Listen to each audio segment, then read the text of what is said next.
naghahanap ng trabaho, may hiring po dito. 1,000 a day.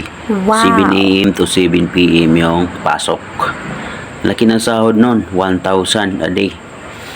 Pero may kondisyon. Tingnan mo at panoorin mo ang video. Ganito yung trabaho mo. Tara, panoorin natin.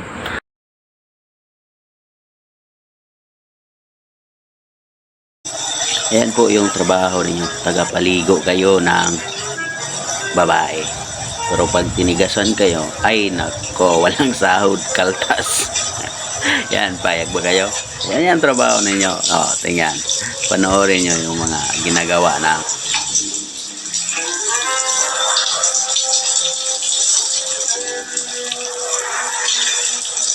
Ayan po yung trabaho ninyo. Tagapaligo kayo ng babae. Pero pag tinigasan kayo, ay nako, walang sahod, kaltas. Yan, payag ba kayo? Yan yung trabaho ninyo. O, tingnan. Panoorin nyo yung mga ginagawa ng mga trabahante nila. Basta kung papayag ka, mag-apply ka lang dyan. Ayan, gusto mo? Yan yung trabaho. Pasok na, mga lodi.